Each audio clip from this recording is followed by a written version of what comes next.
Vous le savez, le Premier ministre est arrivé lundi à Goma dans le Nord Kivu. Il est à la tête d'une forte délégation pour évaluer la situation de l'état des sièges décrété dans cette partie de la République. Le chef du gouvernement a également affirmé que sa présence au Nord Kivu est aussi pour apporter son soutien aux forces armées qui ne cessent de défendre l'intégrité du territoire national.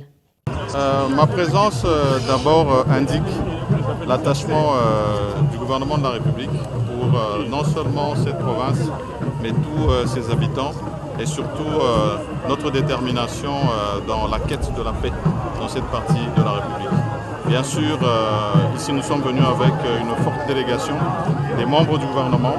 mais aussi accompagnés du chef d'état-major ainsi que du commissaire national de la police. Et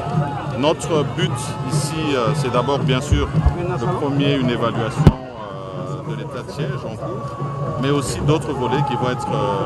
abordés, notamment les sites qui doivent accueillir la prochaine visite de Sa Sainteté le Pape François,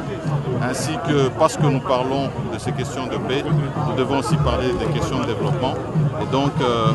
dans ce volet-là aussi, il y aura quelques visites qui vont s'effectuer. Le but, c'est que, comme vous le savez, selon la vision de son Excellence, Monsieur le Président de la République, Félix-Antoine Tshisekedi, celui d'ailleurs même qui nous envoie ici, c'est d'abord de venir apporter un message de soutien aussi à nos forces armées et ainsi que de la police, qui tous les jours se sacrifient, qui tombent jusqu'au sacrifice ultime sur le terrain, ainsi que bien sûr les victimes civiles que nous avons. C'est une occasion de venir aussi leur rendre hommage pendant que nous sommes là et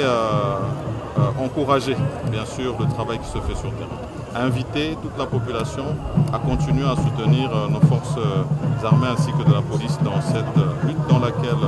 nous sommes et vraiment éviter tous ces messages détracteurs